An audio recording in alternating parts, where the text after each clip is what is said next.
제가 한평생 목회하면서 고민되는 일이 하나 있었습니다. 그럼 뭔가 하면 신방 간다고 그러면 열심히 따라다니는 권사님, 참 믿음이 좋죠. 모든 걸 다 포기하고 따라다니고, 그리고 교회 일이라고 그러면 앞장서서 여전도의 임원으로 혹은 부엌 주방일로 열심히 하는 여집사님. 집에서는 안 해요. 집에서는 고부간에 심각한 거예요. 그래서 어떻게 해야 되나, 이 문제를 해결을 못 해가지고 한참 고민을 하다가 성경 말씀을 읽으니까 예수님이 말씀하시기를 때가 되면 며느리하고 시어머니가 계속해서 다투고, 또 며느리하고 시어머니가 다투는 이런 정도가 아니라 때로는 원수처럼 지날 수도 있다고 하는, 예수님 말씀하시기를 사람의 원수가 자기 집안 식구니라. 그래서 예수님께서도 고부간의 문제가 심각해가지고 이런 말씀을 하셨나 보다, 그래 생각하면서 내가 목자가 어떻게 고부간의 문제를 다 해결하겠나, 그냥 예수님도 다 해결을 못했는데 내가 어떻게 해결할 수 있나, 이런 생각이 들면서 조금 위로를 받았습니다. 어느 집에서 며느리가 시어머니에게 많이 마음에 고통을 당했나 봐요. 그래가지고 뽀로를 쫓아온 것이 친정어머니한테 쫓아왔어요. 이거는 제가 만든 이야기가 아니고 예화집에 써놨더라고요. 그래 쫓아와가지고 엄마 손을 잡고 그냥 시어머니 흉을 막 털어내놓으면서 그러면서 한다는 말이, 엄마 에덴 동산을 왜 나군이라 하는 줄 이제서 알았다고 그래. 그래 친정어머니가 왜 그러냐 그러니까, 거기 시어머니가 없잖아요. 시어머니가 없는 곳이 낙원이라는 거예요.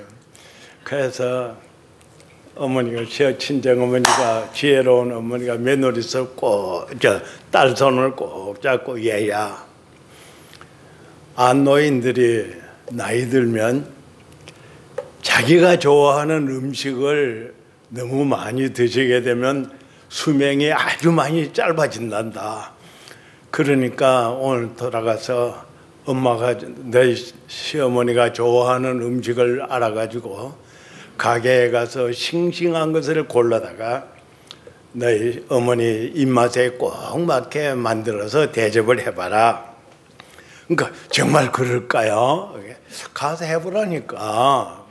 그래서 집에 와가지고 시어머니가, 어머니 뭐 드시고 싶은 거 없어요? 그러니까 얘야 아무렇게나 뭐 된장이나 뭐나 김치나 뭐 아무렇게나 먹으면 되지, 뭐 세상스럽게 뭐 먹고 싶은 걸 묻냐 이러면서, 그래도 어머니 잡수고 싶은 게 있을 것 아니에요. 그러니까 뭐가 좀 맛있겠더라. 시장에 가지고 싱싱한 것을 골라와서 시어머니 입맛에 맞도록 열심히 해서 정성껏 대접을 하는 겁니다. 한 2주간 지나고 나니까 돌아가실 줄 알았는데 돌아가시는 게 아니라 아마 태도가 달라지는 겁니다. 그냥 며느리한테 대한 태도가 딸한테 대하는 태도보다도 더하고, 말씨도 그냥 전에는 그냥 퉁명스럽게 경상도 사람처럼 하더니만 이제는 막 말씨도 완전히 서울 말씨처럼 부드럽게 하는 거 있잖아요. 양 달라지다. 뿐만 아니라 맛있는 음식을 열심히 많이 드셔서 다리에 힘을 얻어가지고 동네방네 다니면서 며느리 자랑만 하는 겁니다. 우리 며느리는 너무너무 좋다고, 내가 좋아하는 음식은 다 골라서 대접을 한다고. 아들놈들 그거 아무 소용없다고, 며느리가 최고라고. 동네방네 다니면서 그저 힘 있는 다리를 가지고 다니면서 이야기하니까 막 며느리를 완전히 그냥 교부로 만들어 놨습니다. 이 소식이 며느리한테 안 들어옵니까? 귀에 다 들어오니까 이건 억지 효부가 되고, 그래서 이제는 점점 억지로 효부가 됐다가 얼마큼 지나고 나니까 그 시어머니가 모든 면에서 자기 편이거든. 집에서 회의할 때도 자기 편, 모든 면에 자기 편인데 이제는 아주 적극적인 아군인 어머니가 시어머니가 세상 떠날까 봐 겁이 발발발발 나는 거죠. 조금만 아프다고 그러면 병원으로 보약으로 막 어머니 죽을까. 왜? 자기 아군이기 때문에. 자기 편만 들어주는 시어머니들.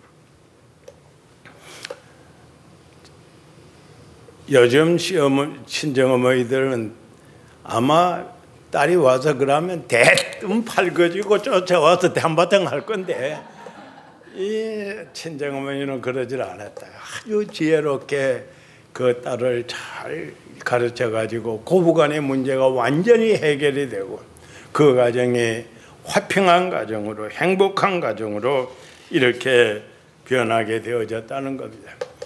오늘 저는 고부간의 이야기를 하려고 생각을 합니다. 베들레헴에 흉년이 들었습니다. 어째서? 이 베들레헴은 하나님이 약속한 젖과 꿀이 흐르는 복지라고요. 그런데 어떻게 해서 그 복지에 흉년이 들고 기근이 왔느냐 하는 것입니다.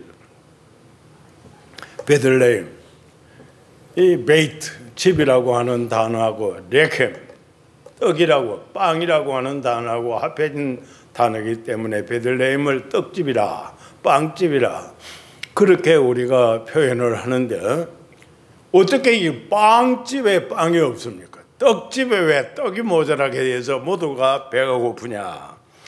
그래서 폴 델함이라고 하는 목사님이 이 르기를 주례하고 설교를 준비하다가 제목을 하나 붙였는데 참 멋있더라고요. 저는 그 내용은 안 읽어보고 제목만 따왔는데 No bread in the house of bread. 떡집에 떡이 없다는 겁니다. 빵집에 빵이 없다. 참 베들레헴에 이 빵이 없는 거예요. 떡이 없는 거예요. 군중 속에 고독이 있고 풍요 속에 굶주림이 있는 것처럼 하나님의 약속의 땅 가나안에 굶주림이 있게 돼 기근이 찾아왔다고 하는 사실은 너무나도 기적입니다. 그 이유는 하나 있어요. 레위기서 26장 19절에서 20절까지는 내가 너희의 세력을 끊겠다. 너희들이 힘 자랑하고 돈 자랑하고 권력 자랑하고 세상에서의 지혜 자랑하는데 그걸 끊어버리겠다. 교만한 너희들의 마음을 끊어버리겠다. 그래서 너희의 하늘을 철과 같이 하늘을 쇠와 같이 만들어버리고 또 너희의 땅을 녹과 같이 구리와 같이 만들어버려서 곡식이 나지 않겠다. 산물이 내지 아니하고 땅의 나무는 그 열매를 맺지 아니하리니 이것은 너희들의 교만 때문이다. 모든 것을 내가 했다고 하는 이 교만의 방종을 끊기 위하여서 그렇게 황폐하게 만들었습니다.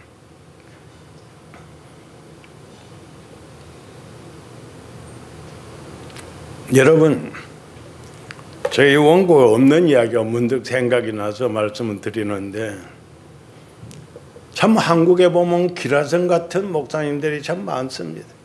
세계에 다니면서 부흥회를 인도하고 한번 강단에 서서 외치면은 많은 사람들이 회개하고 아멘 하면서 놀라운 은혜를 받는 그런 참 훌륭한 분들이 많은데 그 마지막에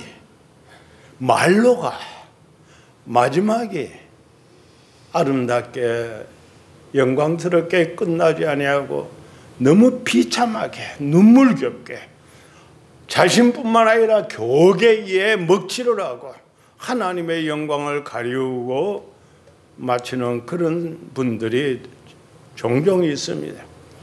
그걸 우리가 연구를 해보면 딱 한 가지 교만입니다.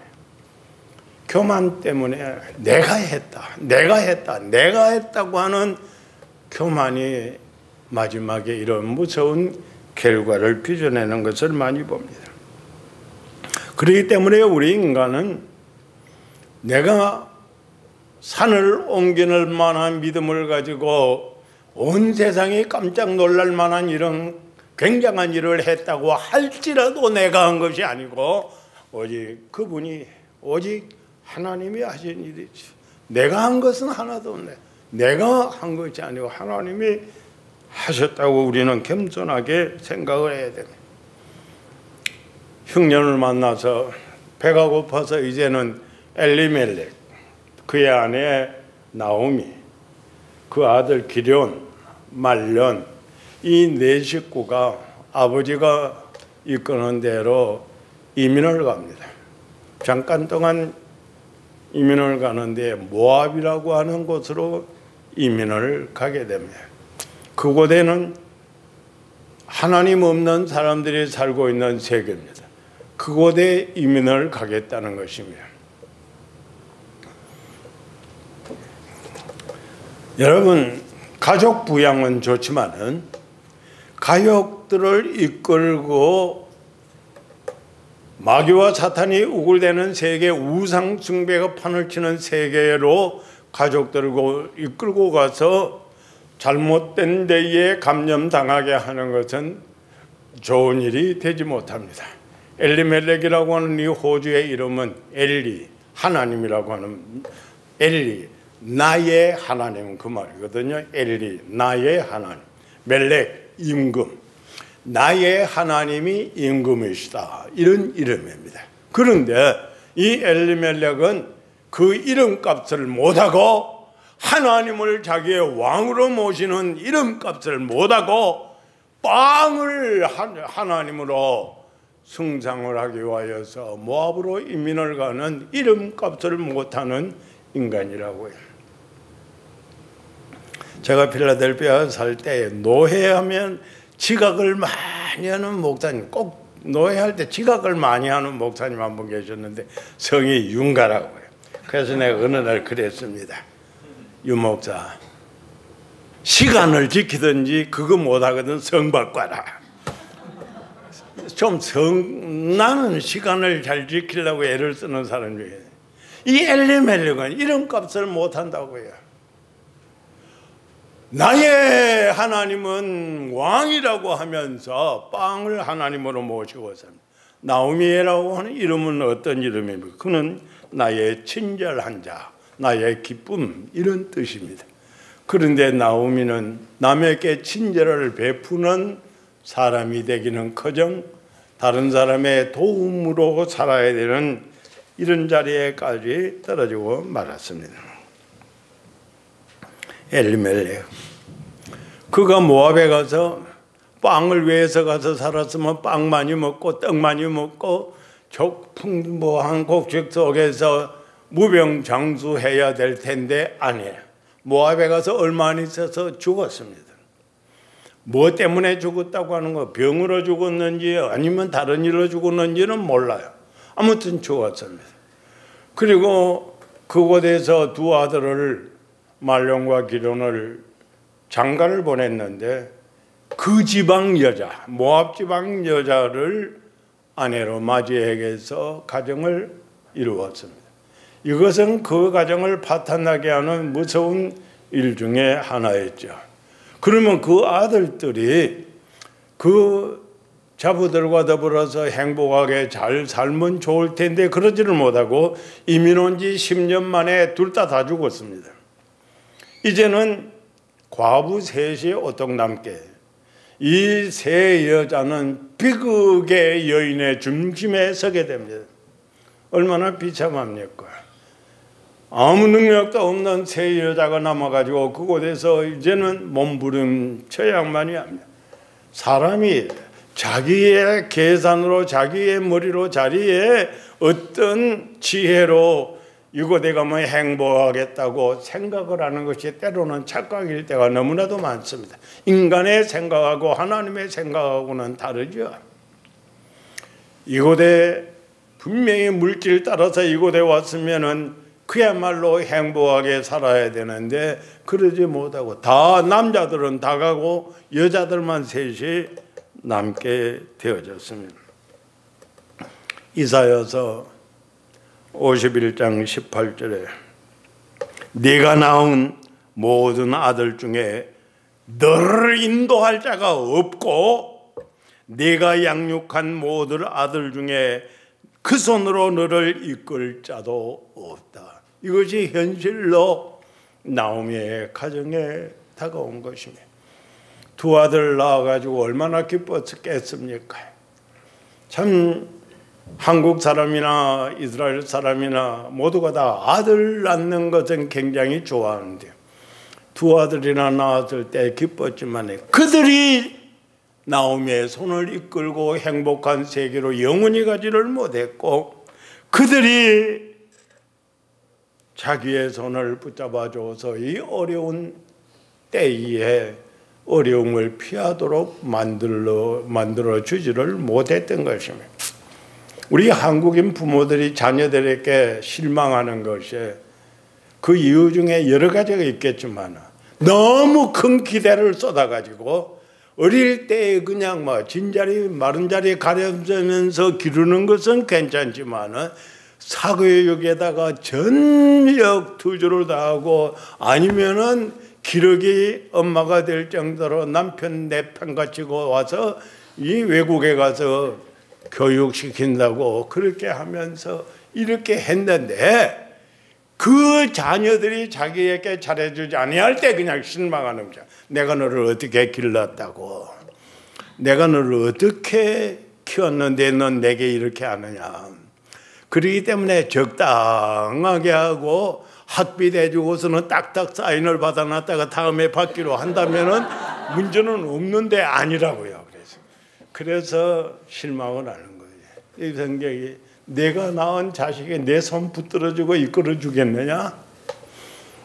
성경은 아니라고 그런다. 그럼 누구냐? 하나님이죠. 오직 하나님. 오직 오늘 우리가 찬양을 했습니다만 하나님 같으신 분은 없는, 예수님 같으신 분은 없는 거지. 오직 그분이, 오직 위에 계신 그분이 내 손을 잡고 지상에서 영원으로 인도하여 주시는 분이기 때문에 우리는 매 순간마다 그분 손잡고 가려고 노력을 해야 되는 것이죠. 그런데 하나님의 사랑은 너무나도 크신 것이죠. 나오미의 가정에 기쁜 소식을 주셨습니다. 예수 믿고 구원받는다고 하는 이 복음의 기쁜 소식이보다도 베들레헴에 풍년이 들었고 곡식이 있고 백성들이 배불리 먹는다는 소식을 나오미의 귀에다가 들려준 겁니다. 얼마나 반가웠습니까? 그래서 이 나오미는 이 모압의 생활을 다 정리하고 베들레헴으로 돌아가려고 하는 겁니다. 그 정리하는 것 중에 하나가 며느리까지라도 다 정리를 하고 싶었는지도 몰라요. 그래서 며느리들을 붙잡고 이야기합니다. 사랑으로 권고합니다. 얘들아, 나는 이제 베들레헴으로 돌아가려고 하니까 너희들은 친정으로 돌아가 그래. 아무래도 시어머니보다는 친정어머니가 낫지 않겠느냐. 아무래도 외국보다는 너희들 고향이 낫지 않겠느냐. 아무리 해도 말다른 저 베들레헴 사람들보다는 이 모압 사람들이 낫지 않겠느냐. 모든 면을 봐서라도 너희 친정으로 돌아가는 것이 좋다. 그러니까 친정으로 돌아가라고 나오미가 간곡하게 사랑으로 그 며느리들에게 권고합니다. 나오미의 말 중에 하나는 여호와께서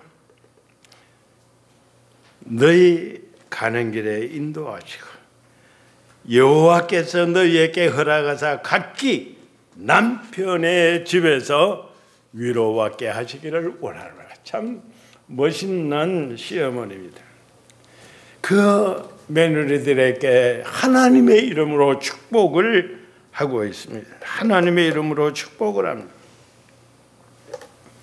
오늘 우리는 사람들과 헤어질 때라도 축복을 하고 헤어지는 것이 참 좋습니다. 그것이 얼마나 좋은지 모릅니다. 제가 필라델피아에서 목회 사역을 할 때에 참 너무너무 모범적인 집사님이 한 분 계셨습니다. 그 가정이 참 좋은 가정. 그런데 어느 날 저를 신방해달라고, 가정 신방해달라고. 그래서 갔죠. 이 가정에서 간절히 예배하면서 축복을 했습니다. 그러고 나니까 필라델피아에서 인류 고급 식당으로 저를 안내를 합니다. 그러면서 음식을 너무 비싼 음식을, 맛있는 음식을 제게 대접을 했습니다. 그래서 그 대접을 받고 마음이 흐뭇한데 그때 뭐라고 그러는 거야. 목사님, 이제 제가 아무래도 교회를 떠나야 되겠습니다. 와, 음식 먹은 게 소화가 안 되더라고요, 저는. 근데 이 얼마나 멋있는 사람 아닙니까? 떠날 때에 웃으면서 좋은 얼굴로 악수하면서 끌어안고 축복하면서 떠나는 게 얼마나 좋지. 언제는 좋아하더니 언제는 내몰라 하고 어디론지 가버립니다. 그건 아니죠. 전 미국에 와서 개척교회 하면서 그런 거 종종 들어봤습니다. 남쪽에 있을 때에 어느 이웃교회 교인이 그냥 눈이 오꾸매가지고 쫓아갔어요. 그 왜 그러냐 그랬더니 새벽기도, 목사님이 새벽기도를 안 나와서 가봤더니 문이 잠겨있고, 그게 어떻게 열쇠 만드는 사람한테 해가지고 문을 열고 들어가면 집이 다 없더라. 간밤에 도망을 가버린 겁니다. 이건 아니거든요. 그런 식으로 우리는 살 수가 없는 거죠. 헤어질 때, 만날 때의 기쁨으로 만났으면 헤어질 때도 웃으면서 축복하면서 헤어지는 나오미와 같은 이런 심정이 얼마나 멋있지 않습니까? 그 두 며느리를 보낼 때에 마음이 아픈 거죠. 괴로운 거죠. 이들이 내 자식인데, 그런데 그들을 친정으로 돌려보내려고 하면서 축복을 합니다. 여호와께서 너희 집에서 복을 주셔서 너희 집에서 너희들이 위로를 받도록 하나님이 은혜를 베풀어 주시기를 바란다. 이 며느리, 시어머니라고 하면은 며느리에게 대해서 이 정도는 돼야 좀 대접을 받지. 그냥 시어머니라고 해서 권위의식만 가지고 며느리를 학대하면은 대접도 못 받을 뿐만 아니라 좀 가정에 파탄만을 생기게 되죠. 그러니까 이 며느리들이 뭐라고 그럽니까? 우리는 어머니와 함께 어머니의 백성에게로 돌아갑니다. 아닙니다. 우리는 우리 고향으로 안 갑니다. 아닙니다. 어머니와 함께 어머니의 백성에게로 돌아가겠나이다. 전 좋은 시어머니에게 좋은 며느리인 것 같아요. 그러다 이 나오미는 아니야. 자꾸만 이 권고를 합니다. 얘들아 돌아가라. 자 봐라. 그러면 이 유대인들의 풍속에 따라서 남편이 죽으면은 동생과 그 시동생과 결혼을 하는 것이 이 풍속인데, 내 배에 어디에 너희 남편 될 아들이 어디 있느냐? 또 서령 내가 오늘 재혼을 해가지고 아기를 가진다고 하자. 그 아이가 자랄 때까지 너희들을 어떻게 기다리겠느냐? 이것도 저것도 아니지 않느냐? 그러니까 돌아가라. 돌아가서 재혼하고 새 가정 만들어서 참 친정 식구들과 더불어서 재미있게 남은 생애를 살아라. 우리 집에 시집 와서 너희들 고생 많았다. 이렇게 해가지고 돌려. 그러자 오르바라고 하는 이름을 가진 며느리는 정 그렇다면 어머니 제가 친정으로 돌아가겠습니다 하고 이 시어머니의 목을 안고 참 울면서 돌아갑니다. 그래서 나오면 또 하나 남은 며느리에게 말합니다. 너희 동서는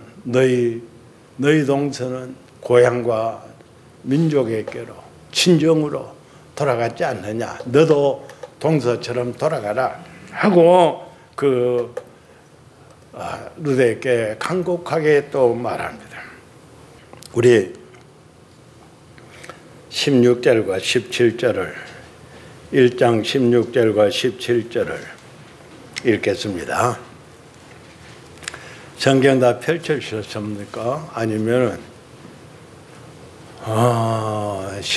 여기에 나오는구나.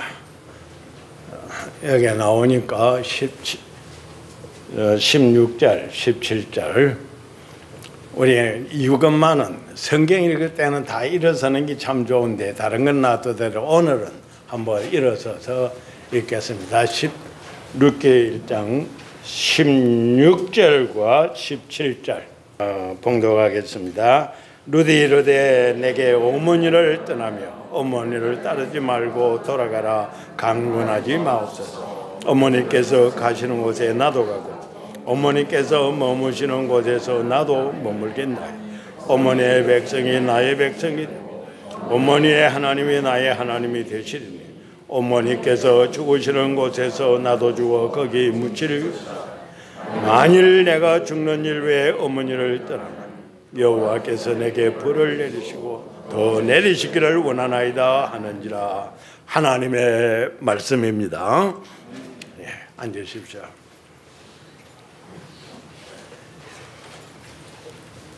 룻은 첫째, 시어머니가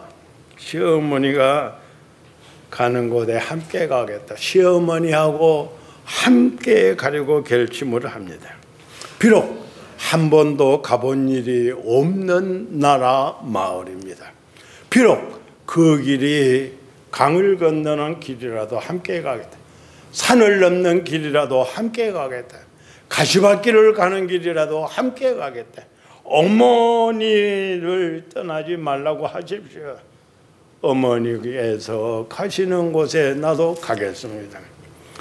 이 정도의 며느리를 누가 밀치겠습니까? 둘째, 어머니께서 어머니와 함께 기거하려고 합니다. 어머니께서 머무시는 곳에서 나도 머물겠습니다. 어머니가 머무는 곳이 초가집이든지 아니 집도 없이 저 야곱의 베델의 그 돌베개를 베고자 하는 그러한 허벌판이든지 간에 어머니가 머무는 그곳에는 나도 그곳에 기거하겠습니다. 어떠한 환경이라도 좋습니다. 셋째, 어머니와 민족적인 이해관계를 함께하려고 합니다. 어머니의 백성이 나의 백성이 되겠습니다. 어머니의 그 백성이 나의 백성이 됩니다. 나는 이제는 완전히 시민권도 다 바꾸어 버리겠습니다. 어머니의 백성이 나의 백성이 되겠습니다 하면서 그 어머니와 함께 가기를 약속합니다. 넷째, 이 룻은 어머니의 신앙을 계승하려고 합니다. 어머니의 하나님이 나의 하나님이 되실 것이다. 종교도 완전히 바꾸어서 개종하여 이제는 어머니가 섬기는 그 하나님을 내가 섬기고 그 하나님의 제단 위에 내 전체를 올려놓겠다고 하는 이런 결심입니다. 다섯째, 룻은 어머니와 죽음도 함께 하겠다는 것이 어머니께서 죽으시는 곳에서 나도 죽겠습니다. 어머니께서 죽으시는 곳에서 나도 거기 죽겠습니다. 얼마나 참 아름다운 이 효부입니까? 여섯째, 어머니가 묻히는 곳에 나도 묻힐 것입니다.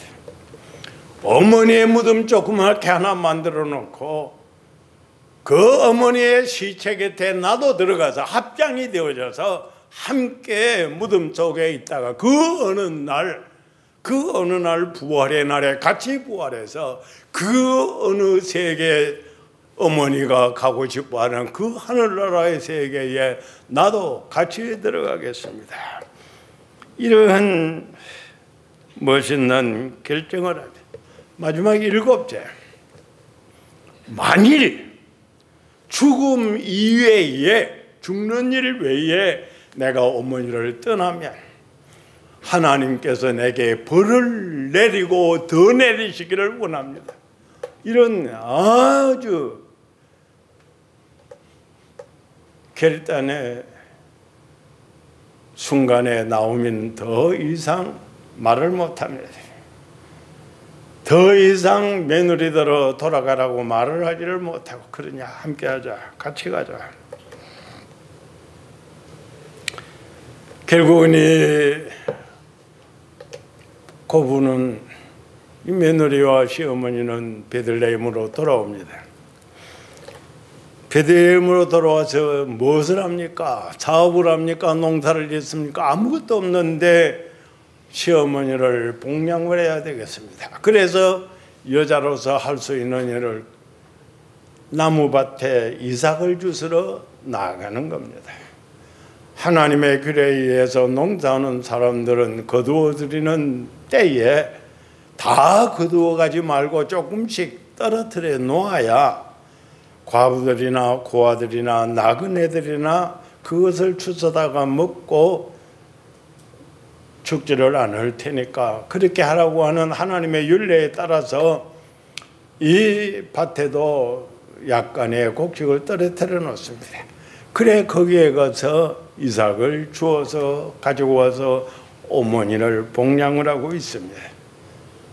가져온 돈이 있겠습니까? 재산이 있습니까?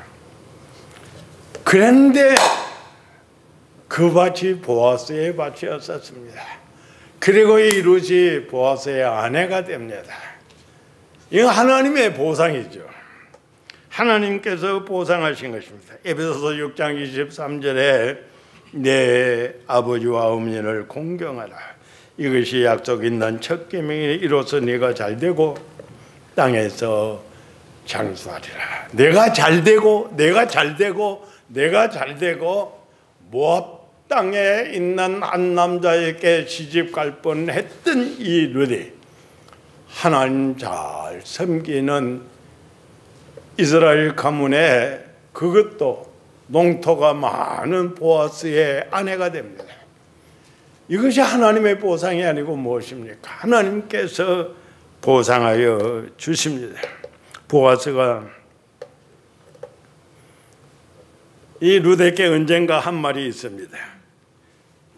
2장 11절과 12절에 이렇게 말합니다. 보아스가 룻에게 대답하여 이르되 내 남편이 죽은 후로 네가 시어머니에게 행한 모든 것과 내 부모와 고국을 떠나 전에 알지 못하던 백성에게로 온 일이 내게 분명히 알려졌느니라. 여호와께서 내가 행한 일에 보답하시기를 원하며 이스라엘의 하나님 여호와께서 그의 날개 아래에 보호를 받으러 온 내게 온전한 상 주시기를 원하노라. 이 보아스가 이 룻에게 이러한 축복을 했는데 지금 당장 오늘 이 시간에는 자기가 그 하나님의 축복하시는 일에 손으로 쓰임을 받고 있다는 거예요. 하나님의 하시는 역사에 손발로 쓰임을 받는 이것이 얼마나 큰 축복이니 모릅니다. 하나님께서 이 보아스가 모든 예식을 갖추고 그 모든 성문의 장로들과 온 백성들에게 자기가 이 룻의 남편이 될 것 다 공개적으로 이야기한 다음에 의식을 갖추어서 룻을 자기 집으로 데려왔는데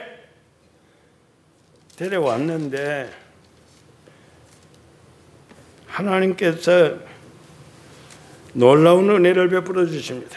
4장 13절에 이에 보아스가 룻을 맞이하여 아내를 삼고 그에게 들어갔더니 여호와께서 그에게 임신하게 하심으로 그가 아들을 낳은지라. 남자와 여자가 동침했다고 해서 다 아기를 가진다면 이 세상에 아기 못 낳는 여자는 하나도 없을 것입니다. 그런데 여기 여호와께서 임신하게 하심으로 하나님께서 룻에게 임신하게 하시는 이런 은혜를 베풀어 주셨습니다. 성경은 말씀하기를 자식은 여호와의 주신 기업이요 태의 영배는 그의 상급이라고 시편 127편 3절에 말씀하신 대로 하나님께서 룻에게 상급으로 귀한 아들을 허락하여 주셨던 것입니다. 룻은 여전히 며느리로서 시어머니를 복량하고 있습니다. 그리고 시어머니를 극진히 공경하는 것은 보아스와 만나서 결혼을 하도록 하고 아기를 낳도록 하고 하는 이 모든 일에 그 원인자요 장본인은 누군가 하면 시어머니라는 거죠. 시어머니가 다 그러한 시나리오를 만드셨기 때문에 그 시어머니를 철저하게 공경하는 것이, 존경하는 것이 이 며느리인 룻이 할 일이라고 생각을 합니다. 이 룻은 보아스와 결혼할 때는 기도와 축복이 있었습니다. 성문에 있는 모든 백성과 장로들이 그들이 이렇게 말합니다. 너희 집에 들어가는 여인으로 이스라엘 집을 세운 라헬과 레아 두 사람과 같게 하시고 내가 에브라데에서 유력하고 베들레헴에서 유명하게 되기를 바란다. 엄청난 복을 성문에 있는 장로들이 이 새로 이루어지는 가정에 축복합니다. 그리고 아들이 태어날 때는 온 성문의 여자들이, 온 성내의 여자들이 찬양을 합니다. 찬송하리로다. 여호와께서 오늘 내게 기업 물을 자를 없게 아니하셨도다. 아이의 이름이, 이 아이의 이름이 이스라엘 중에 유명하게 되기를 원한다고. 그렇게 태어나는 아기를 향하여서 찬양을 하고 있습니다. 그 아이를 칭송하면서 그 아이를 주신 하나님께, 이 아이를 세상에 태어나게 하신 하나님에게 찬양과 영광과 존귀를 돌려보냅니다.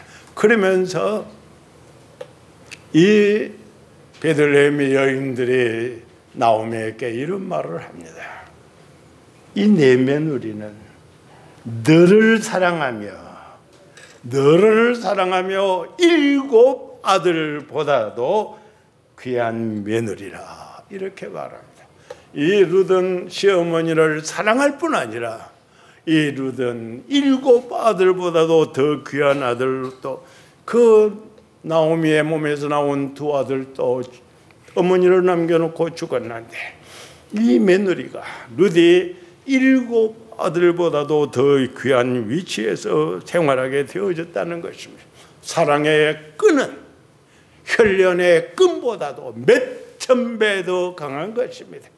혈련의 끈은 내 부모가 나를 버릴 수 있지만 하나님은 그 사랑으로 나를 버리지 아니하시는 것입니다. 때로는 종종 여인들이 자기의 몸에서 혈연적으로 태어난 자녀보다도 가슴으로 얻은 양자한 아이들이 더 사랑스럽고 이 사랑으로 맺어져 있는 끈이 더 귀하다는 것입니다. 그러면서 이 여인들은 이렇게 말합니다. 이 아이의 이름을 이젠 오벳이라고 그렇게 이름을 지어라. 참 이건 너무 하나님의 성령의 감동이 아니고는 할 수 없는 여인들의 모습입니다. 그 여인들은 이 태어난 아이의 이름을 오벳이라고 하죠. 오벳이란 말은 종이라는 말입니다. 이 오벳이 이제는 너의 나오미를 복량을 할 것을 말씀합니다. 오늘 우리 성경은 말하기를 나오미가 이 외손자를 안고 자기 어떤 관계인지, 자기 며느리였던 사람이 다른 남자한테 시집을 가서 낳은 그 아들이 자기와 어떤 관계인지는 모르지만 그 아들을 안고 양육을 합니다. 그리고 이 아들을 오벳은 성장하면서 할머니를 복양합니다.